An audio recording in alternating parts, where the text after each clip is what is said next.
Hello everyone. इस video में जो है एक फिजिक्स का प्रॉब्लम करने वाले हैं जो सिंपल हार्मोनिक मोशन से रिलेटेड है। तो चलिए उसको क्वेश्चन को लिखते हैं। आप वीडियो को पॉज करके ट्राई कीजिए। सवाल है हमारा इस तरह से,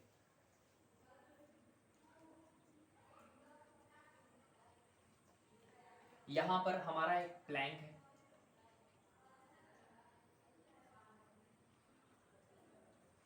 इस प्लैंक का मास जो है हमारा सवाल में दिया हुआ है 2m। ये हमारा प्लैंक है और मास कितना है 2m है।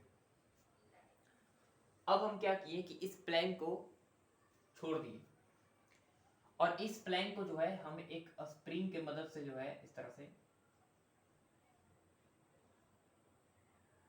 ऐसे स्प्रिंग के मदद से जो है इसको रखे हुए हैं, इस प्लैंक को इस स्प्रिंग के ऊपर। और इस स्प्रिंग का हमारा स्टिफनेस कांस्टेंट के दिया हुआ है या स्प्रिंग कांस्टेंट के दिया हुआ है। अब हमको क्या किए इसको कि इस प्लैंक को जो है हम रिलीज कर दिए। जैसे ही प्लैंक को छोड़ेंगे तो ऑफकोर्स ये प्लैंक आएगा आएगा आएगा नीचे। क्यों आएगा? क्योंकि इस प्लैंक पे ग्रेविटेशनल फोर्स लगेगा 2m × g नीचे, और इस 2m × g की वजह से क्या होगा कि ये प्लैंक लगातार नीचे की तरफ आएगा। लेकिन जैसे ही ये प्लैंक नीचे की तरफ आएगा स्प्रिंग के अंदर थोड़ा सा कंप्रेशन आ जाएगा। स्प्रिंग के अंदर थोड़ा सा कंप्रेशन आने की वजह से ये स्प्रिंग जो है इस प्लैंक को ऊपर की तरफ पुश करेगी बाय स्प्रिंग फोर्स Fs। ठीक है, जैसे ये स्प्रिंग फोर्स पुश करेगी तो ऑफकोर्स जैसे जैसे ये प्लैंक नीचे की तरफ आएगा वैसे वैसे कंप्रेशन बढ़ते जाएगा, और कंप्रेशन बढ़ते जाएगा तो ऑफकोर्स ऊपर की तरफ स्प्रिंग फोर्स बढ़ते जाएगा। स्प्रिंग फोर्स बढ़ते बढ़ते बढ़ते बढ़ते एक ऐसा समय आएगा कि जो स्प्रिंग फोर्स है वो ग्रेविटेशनल फोर्स के बराबर हो जाएगा। जैसे ही स्प्रिंग फोर्स और ग्रेविटेशनल फोर्स बराबर हो जाएगा तो एक प्लैंक जो है वो इक्विलिब्रियम में आ जाएगा इस तरह से।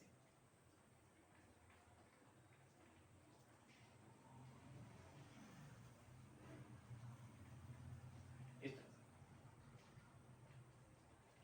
से ये स्प्रिंग के अंदर जो है कंप्रेशन हो जाएगा।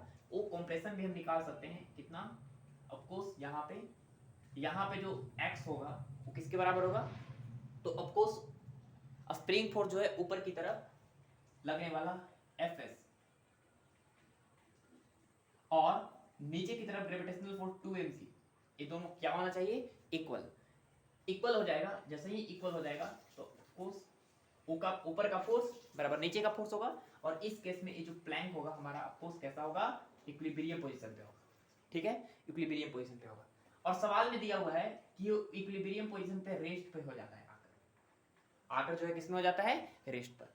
तो बताइए कि ऊपर का फोर्स है हमारा k × x, क्योंकि x का कंप्रेशन है इस स्प्रिंग के अंदर, इक्वल टू नीचे का फोर्स है हमारा 2mc।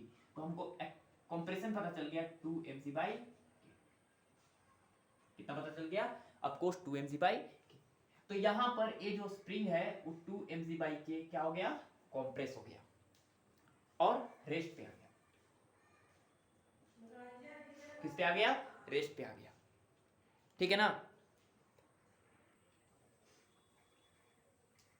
चलिए अब देखिए कि यहाँ पे ग्रेविटेशनल फोर्स 2mc, ऊपर की तरफ स्प्रिंग फोर्स, दोनों बराबर हो गया।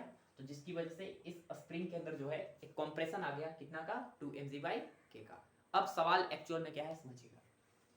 अब सवाल है कि यहाँ पर हमारा प्लैंक है, ऑफकोर्स इसके अंदर जो है हमारा कंप्रेशन कितना का है स्प्रिंग के अंदर, 2mc/k का, और ये हमारा क्या है, स्प्रिंग है।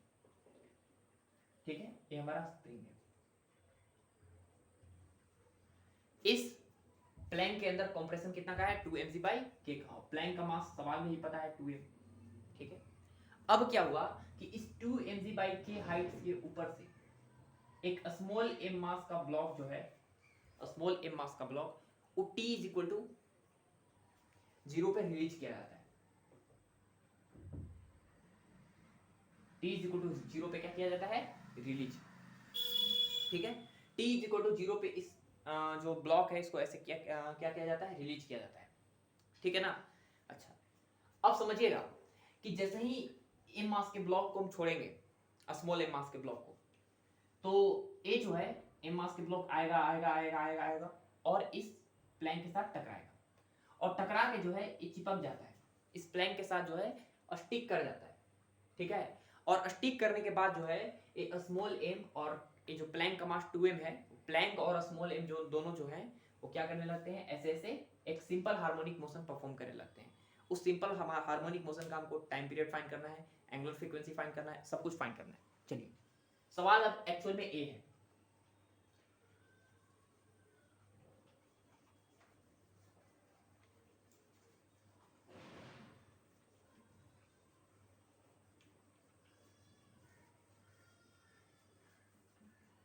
सवाल ए,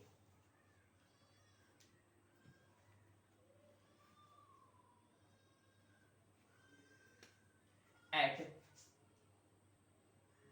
t is equal to 0, a small m, a stick to the mass, to the plank of mass 2m and perform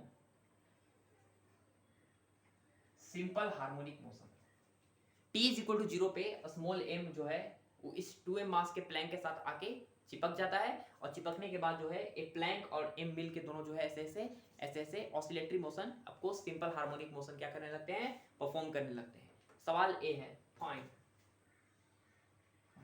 पहला सवाल आपको उस टाइम पीरियड फाइंड करना है, दूसरा सवाल फ्रीक्वेंसी फाइंड करनी है, ओमेगा फाइंड करना है, चौथा मैक्सिमम वेलोसिटी फाइंड करना है, और पांचवा मैक्सिमम वेलोसिटी नहीं, पहले एम्पलीट्यूड फाइंड करना है, फिर मैक्सिमम वेलोसिटी फाइंड करना है, फिर काइनेटिक एनर्जी फाइंड करना है, ठीक है। और एक और सवाल है हमारा, फाइंड मैक्सिमम कंप्रेशन।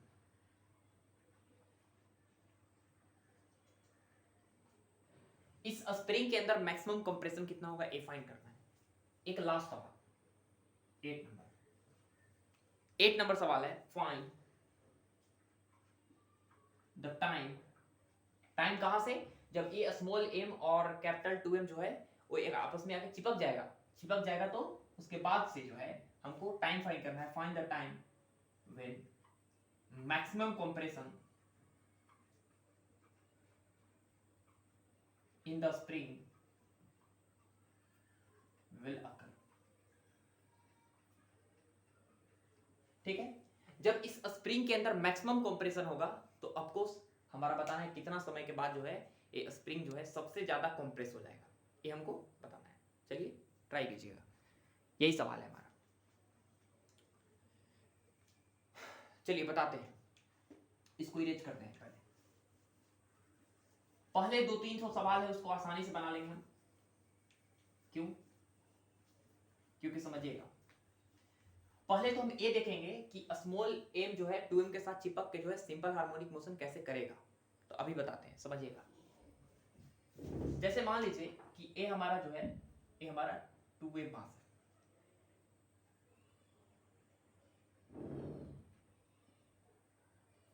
है ऐसे, और a 2m मास के साथ जो है वो आया यहाँ पे m मास का बॉल आया आया आया आया, और इसका स्पीड बढ़ते जाएगा, बढ़ते यहाँ पे जस्ट टकराने के पहले जो स्पीड होगा इस स्मॉल m मास के ब्लॉक के पास, वो कितना होगा, क्या लिख सकते हैं, बिल्कुल लिख सकते हैं। क्या होता है फॉर्मूला, √2gh, क्योंकि t = 0 पे इसको रिलीज किए हैं, क्या किए हैं, रिलीज। तो t = 0 पे इसके साथ आके चिपक जाता है, तो t = 0 पे नहीं, यहाँ पे t = 0 पे आके यहाँ पे क्या हो जाता है, वो चिपक जाता है ऐसे, ठीक है। अब t = 0 पे जाके इस पे चिपकेगा तो यहाँ पे टकराने की जस्ट पहले स्पीड कितना होगा, अभी बता देंगे, टकराने की जस्ट पहले स्पीड कितना होगा,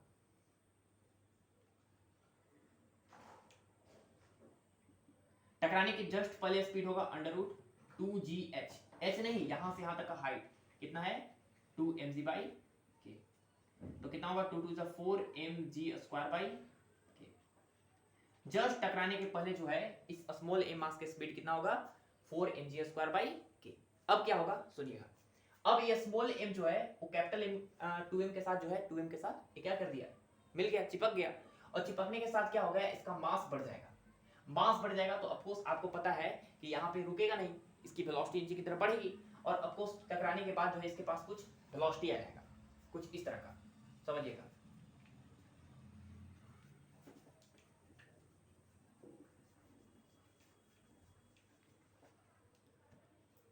वेलोसिटी आ जाएगा। कैसे? ऑफ कोर्स यहाँ पर स्मॉल m है, अब ये हमारा कितना है टोटल 2m है। अब क्या होगा कि जैसे ही ये टकराएगा तो टकराने के बाद जो है स्प्रिंग के अंदर क्या आ जाएगा, कंप्रेशन आएगा, क्योंकि इस 2m और m जो है तीनों दोनों मिलके जो है इस पे ग्रेविटेशनल फोर्स लगेगा 3 × m नीचे की तरफ 3mg। जैसे ही 3mg नीचे की तरफ लगेगा तो ऑफ कोर्स स्प्रिंग फोर्स ऊपर की तरफ लगेगा, और स्प्रिंग फोर्स पहले नहीं लगेगा क्योंकि यहाँ पे कंप्रेशन मान लीजिए कितना का है 2mg/k का है।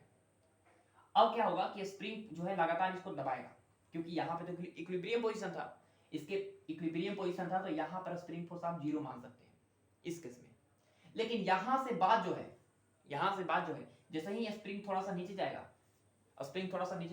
तो ऑफ कोर्स नीचे जाने की वजह से स्प्रिंग जो है ऊपर की तरफ क्या करेगा, पुश करेगा, फोर्स लगाएगा ऊपर की तरफ, और जैसे ही फोर्स लगाएगा तो ऑफ कोर्स ऊपर की तरफ फोर्स बढ़ेगा, नीचे की तरफ फोर्स वही कांस्टेंट रहेगा। ऊपर का फोर्स बढ़ते बढ़ते बढ़ते बढ़ते ये जो है नीचे जाते जाएगा, और एक ऐसा समय आएगा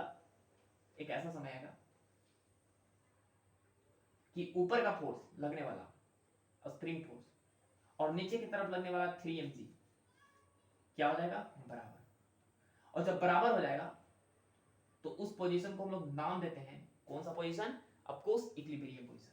तो ये जो है हमारा इक्विलिब्रियम पोजीशन होगा, ठीक है, किसका, स्मॉल m प्लस 3m दोनों का। 2m और 3m जो मिल गए हैं उन दोनों का इक्विलिब्रियम पोजीशन कहां पर होगा, यहां पर। ऑफ कोर्स ये भी हम देख सकते हैं यहां से कितना हाइट नीचे होगा, ऑफ कोर्स यहां से देख सकते हैं यहां से यहां तक कितना होगा, ऑफ कोर्स कितना 3mg/k और ऑफ कोर्स यहां से यहां तक कितना था हमारा 2mg/k। तो हमारे पास ये स्प्रिंग जो है वो इस पॉइंट से कितना नीचे आ गया है, इस पॉइंट से हमारे पास 2mg/k 3mg/k 3mg/k minus 2mg/k कितना है mg/k। तो ये जो है इस पोजीशन से ये जो स्प्रिंग है मतलब प्लैंक जो है कितना नीचे आ गया है, mg/k नीचे आ गया है। अब समझिएगा बात को। अब एक बात सोचिए कि क्या ये हमारा इक्विलिब्रियम पोजीशन है, आप बोलिएगा नहीं। क्यों? क्योंकि जैसे ही स्मॉल m मास का ब्लॉक जो है वो इसके साथ टकराया है तो टकराने के बाद जो इसके पास कुछ वेलोसिटी आ गई है। हम आपको पढ़ाए होंगे कि एक्सट्रीम पोजीशन पे वेलोसिटी 0 नहीं होती है, तो यहाँ पर वेलोसिटी 0 होती है, लेकिन यहाँ पर वेलोसिटी 0 नहीं है। यहाँ पे जब स्मॉल m मास का ब्लॉक जो है वो आके 2m मास के प्लैंक के साथ टकराएगा तो टकराने की वजह से टकराने के जस्ट पहले जो है 2m रेस्ट पे रहेगा, लेकिन टकराने के बाद जो है m और 2m के पास एक नीचे की तरफ स्पीड आएगा, वो स्पीड जो है कुछ होगा, वो हम स्पीड निकाल सकते हैं। ठीक है, आप बोलिएगा कि क्या हम टोटल मैकेनिकल एनर्जी कंजर्व कर सकते हैं, तो यहाँ पर आंसर है no. Total mechanical energy conservation तो हम यहाँ पे अप्लाई नहीं कर सकते, क्योंकि यहाँ पे स्मॉल m मास का बॉल जो है आया है और 2m के साथ आकर चिपक गया है, मतलब कैसा कोलिजन किया है, इनइलास्टिक कोलिजन। और आपको पता है कि इनइलास्टिक कोलिजन के अंदर एनर्जी कंजर्व नहीं होता है। क्या एनर्जी कंजर्व नहीं होता है तो क्या मोमेंटम कंजर्व होता है, यस मोमेंटम कंजर्व होता है। लेकिन आप लोग बोलिएगा कि यहाँ पे तो स्प्रिंग फोर्स भी है, ग्रेविटेशनल फोर्स भी है, एक्सटर्नल फोर्स है, स्प्रिंग फोर्स भी है और यहाँ पे ग्रेविटेशनल फोर्स भी है। इस स्प्रिंग फोर्स और ग्रेविटेशनल फोर्स रहने के बावजूद भी जो है यहाँ पे मोमेंटम कंजर्व कर सकते हैं, टकराने के जस्ट पहले और टकराने के जस्ट बाद। आंसर है वाई। देखिए स्प्रिंग फोर्स और ग्रेविटेशनल फोर्स दोनों जो है एक नॉन इंपल्सिव फोर्स है, non impulsive force. Non impulsive force हम आपको पहले ही पढ़ा चुके हैं कि नॉन इंपल्सिव फोर्स को मोमेंटम चेंज करने में समय लगता है।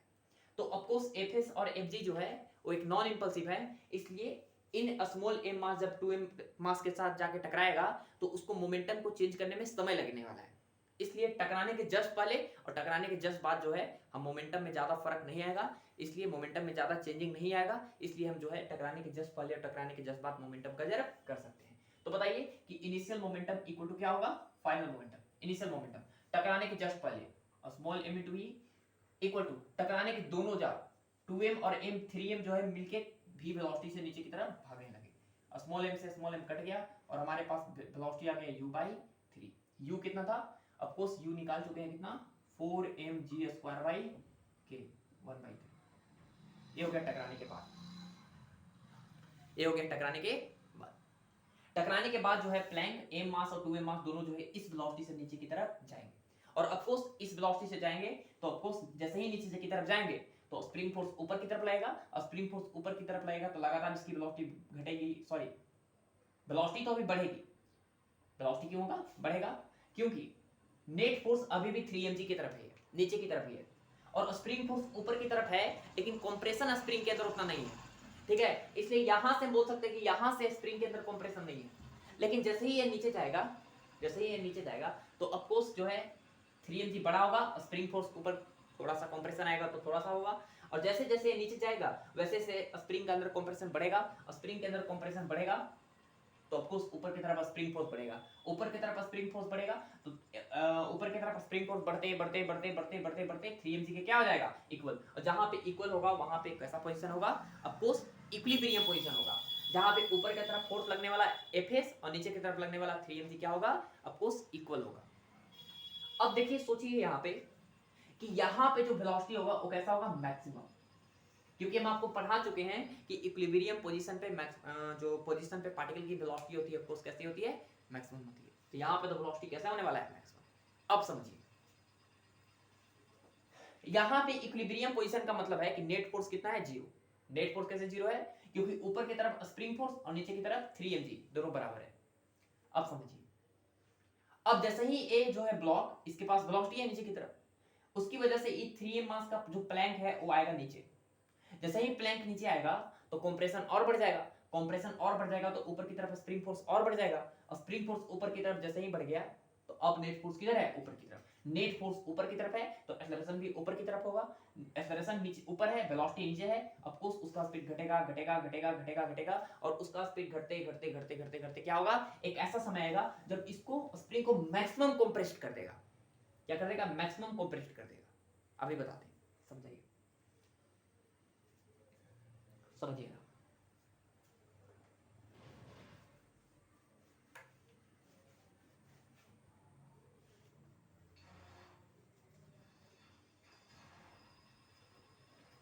उसके बाद क्या होगा, समझिए, उसके बाद ए सिचुएशन आएगा,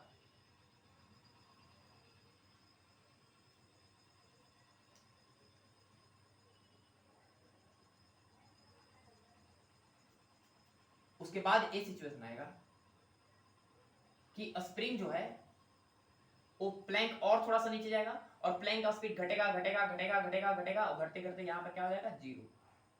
प्लैंक की स्पीड कितनी हो जाएगी, जीरो।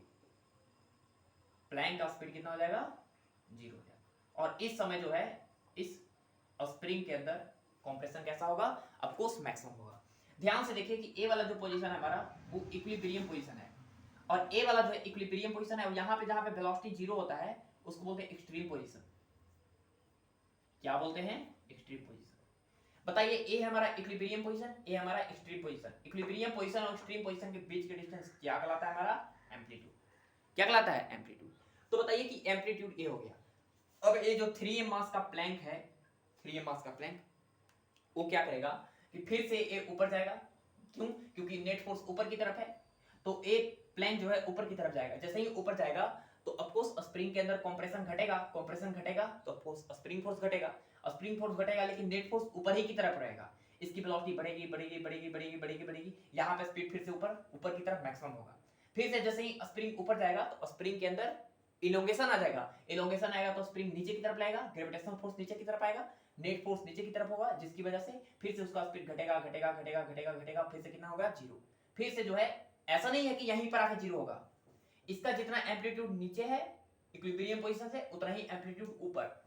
ए हमारा इक्विलिब्रियम पोजीशन नहीं है, ए जो है ए इक्विलिब्रियम पोजीशन नहीं है। आप लोग बोलिएगा क्यों, क्योंकि equilibrium position, sorry extreme position A नहीं है, क्योंकि एक्सट्रीम पोजीशन पे तो वेलोसिटी जीरो होती है, यहाँ पे तो वेलोसिटी जीरो नहीं है, यहाँ पे तो वेलोसिटी भी है। हाँ, इसके और थोड़ा सा ऊपर जो है हमारा एम्पलीट्यूड यहाँ तक आएगा ब्लॉक, और फिर से जो है यहाँ तक आएगा एम्पलीट्यूड, यहाँ से यहाँ तक कितना ऊपर, फिर से जो है इस प्लेन के पास कंप्रेशन क्या होगा, इलोंगेशन ज्यादा होगा, स्प्रिंग फोर्स नीचे की तरफ होगा, फिर से उसका स्पीड बढ़ेगा बढ़ेगा बढ़ेगा बढ़ेगा बढ़ेगा, फिर से इक्विलिब्रियम पोजीशन पे उसकी पार्टिकल की स्पीड सबसे ज्यादा होगी, फिर से प्लेन का स्पीड घटेगा घटेगा घटेगा घटेगा घटेगा घटते घटते जीरो हो जाएगा। और इसके अबाउट जो है इस इक्विलिब्रियम पोजीशन के अबाउट एक प्लेन जो है लगातार ऐसे ऐसे ऐसे ऐसे एक ऑसिलेटरी मोशन परफॉर्म करेगा। क्या इस ऑसिलेटरी मोशन का टाइम पीरियड फाइंड कर सकते हैं?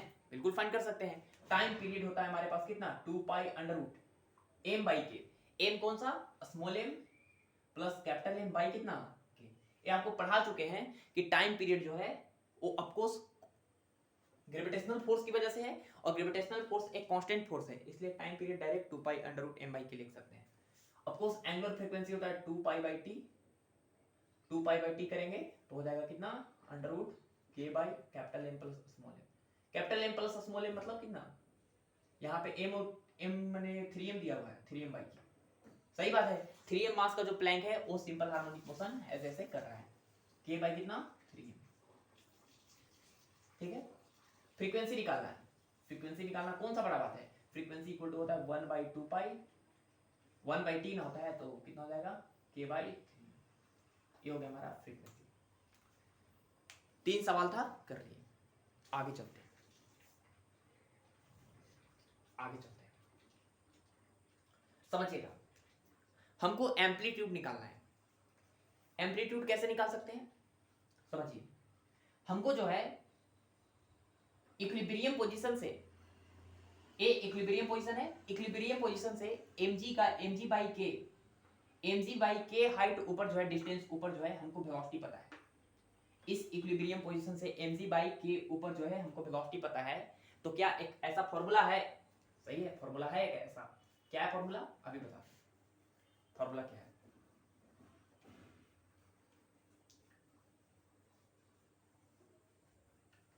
समझिएगा।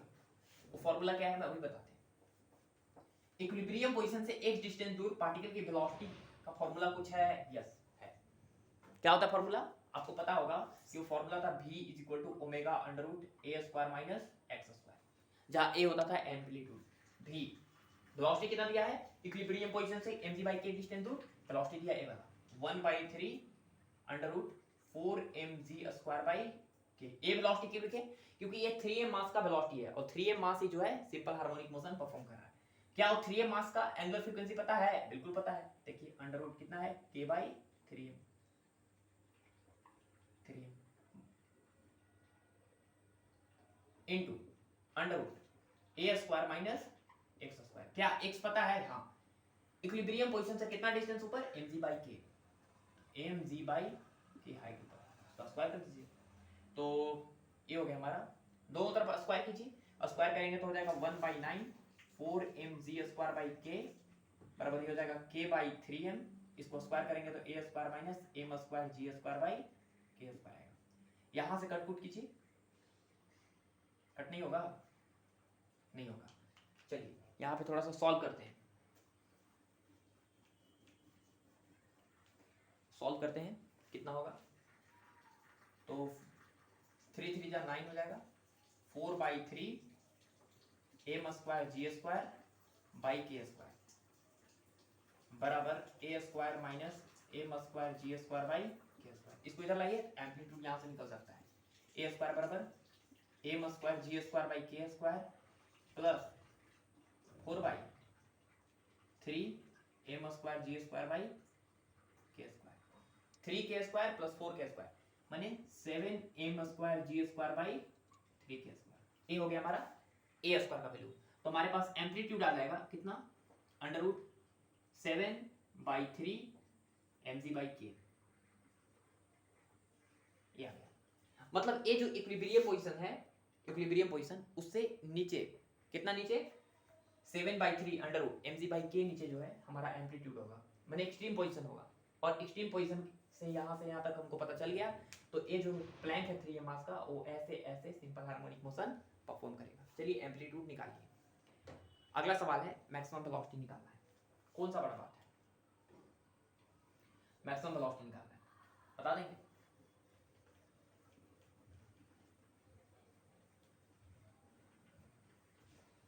मैक्सिमम वेलोसिटी निकालना है तो बताइए कि मैक्सिमम वेलोसिटी का फॉर्मूला होता है a इंटू ओमेगा। बताइए a तो निकाला हुआ है, देखिए under root 7/3 into mg by k into omega, of course omega भी है कितना, k बाई 3। ये हो गया हमारा मैक्सिमम वेलोसिटी। कोई बोले काइनेटिक एनर्जी का मैक्सिमम वैल्यू बताओ, उसमें कौन सा बड़ा बात है, काइनेटिक एनर्जी भी मैक्सिमम वैल्यू निकाल देंगे।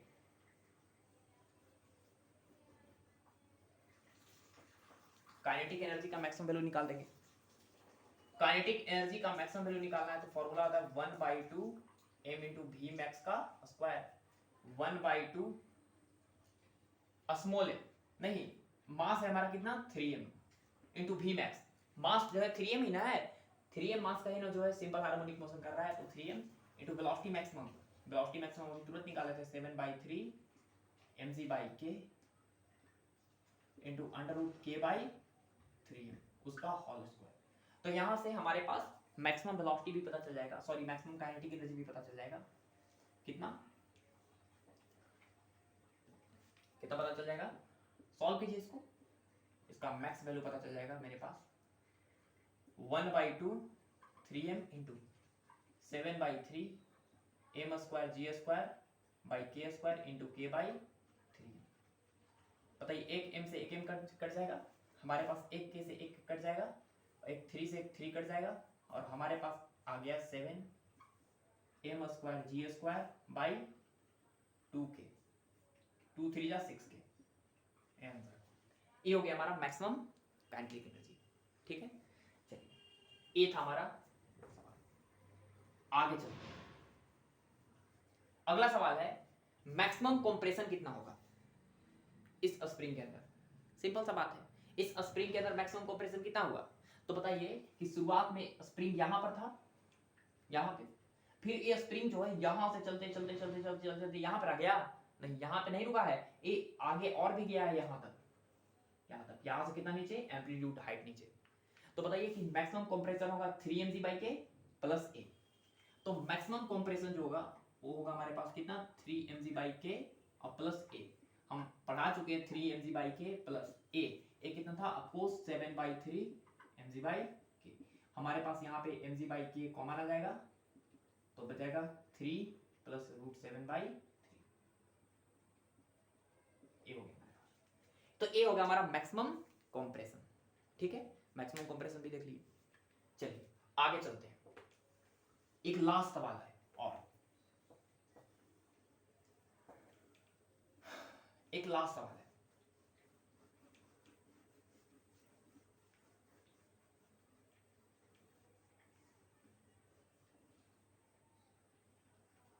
लास्ट सवाल क्या है कि मैक्सिमम कंप्रेशन होने में कितना समय लगेगा, ये सवाल है, समझिएगा।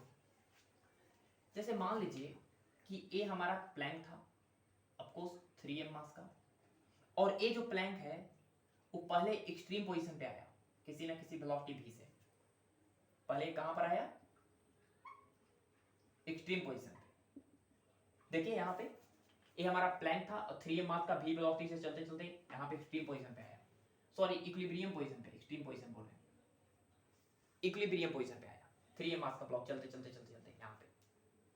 अब सोचिए कि यहाँ पे तो वेलोसिटी सबसे ज्यादा था, मैक्सिमम वेलोसिटी था, फिर से ये चलते चलते चलते चलते चलते चलते एक प्लैंक जो है यहां पर आया, जो यहां से कितना हाइट नीचे, एम्पलीट्यूड हाइट नीचे, जहां पे वेलोसिटी कितना हो गया 0, और इस समय जो है कंप्रेशन कैसा था, आपको मैक्सिमम था, मैक्सिमम कंप्रेशन था स्प्रिंग के अंदर।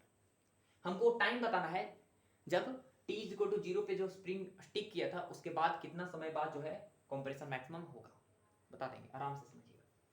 t = 0 पे जब प्लैंक के साथ जब स्मॉल m मास का ब्लॉक स्टिक किया, चिपक गया, तो उसके बाद तो चलते आ रहा है नीचे, तो समझिए यहां से चिपका था और यहां से चलते चलते यहां तक आया, फिर यहां से यहां तक आया, तो समय तो यहां से यहां तक ही लगा ना, t = 0 पे यहां पे चिपका था और t यहां पे चिपका है, बताइए यहां से यहां तक जाने में लग गया मान लीजिए t समय, मान लीजिए यहां से जाने में लग गया t1 और यहां से यहां तक आने में लग गया समय t2, तो टोटल टाइम हो जाएगा कितना t1 प्लस t2। लेकिन एक बात बोलिए, t t' लिख देते हैं थोड़ा सा, t1 ए वाला तो समय हमको नहीं पता, क्योंकि यहां पे वेलोसिटी v है और यहां पे इक्विलिब्रियम पोजीशन पे आने पे समय कितना लगेगा हमको नहीं पता, लेकिन हाँ ए वाला समय पता है कि इक्विलिब्रियम पोजीशन से एक्सट्रीम पोजीशन तक आने में समय कितना लगता है t/4 का, टोटल समय लगता है t का, तो उसका 1/4 करेंगे तो कितना होगा, ऑफकोर्स t/4 का लगेगा। t भी हमको पता है, टाइम पीरियड पता है, लेकिन सवाल है t1 नहीं पता, t1 नहीं पता, t1 कितना है, t1 कैसे निकालेंगे, क्या कोई तरीका है? सीख लेंगे, समझिएगा, आराम से समझिए। तरीका क्या है हमारा, फेजर डायग्राम। तरीका है हमारा फेजर डायग्राम। इस तरह से कि आप पढ़े होंगे फेजर डायग्राम में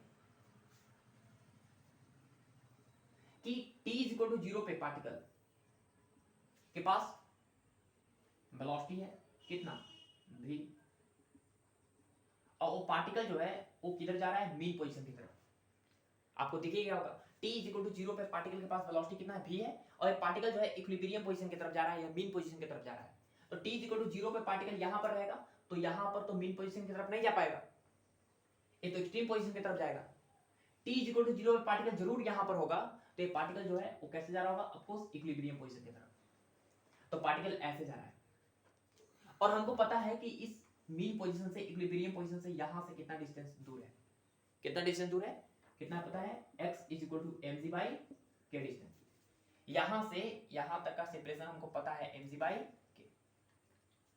इक्विलिब्रियम पोजीशन से पार्टिकल mg बाई के ऊपर था, और ये पार्टिकल जा रहा है लगातार मीन पोजीशन की तरफ। बताइए हमको जो है इस पार्टिकल को यहां से यहां तक जो जाने में समय लगेगा, वो पार्टिकल को यहां से यहां तक आने में समय लगेगा, वही किसके बराबर है, t1 के। और उसके बाद पार्टिकल को यहां से यहां तक जाने में समय तो लग बताई नहीं है, t/4 के बराबर है एम्पलीट्यूड तक जाने में, क्योंकि इसके बाद जो है उसको क्या जाना है, एक्सट्रीम पोजीशन पे जाना है। तो एक्सट्रीम पोजीशन जाने में यहां से यहां तक कितना लगेगा, t/, तो ये t1 निकालना है, निकाल देंगे। पार्टिकल को बोल दिए कि यहां से यहां तक जाने में कितना समय लगेगा, तो निकालने के लिए बता चुके हैं। हम बोलेंगे कितना एंगल कवर कर लेगा, तो ओमेगा इंटू टी। अच्छा सुनिएगा, ए वाला है एम्पलीट्यूड के बराबर, एम्पलीट्यूड के बराबर होता है, ये प्लस ए होता है, ये माइनस ए होता है। अब सोचिए कि ए वाला डिस्टेंस दिया हुआ है x, अगर ये थीटा निकालना है तो कौन सा ट्रायंगल चलेंगे, इसमें थीटा के सामने वाला परपेंडिकुलर दिया हुआ है, एक हाइपोटेनस दिया हुआ है, अब को sin थीटा लगाएंगे, तो sin theta equal to sin theta नहीं है, ओमेगा इनटू टी है, बराबर परपेंडिकुलर अपॉन बेस।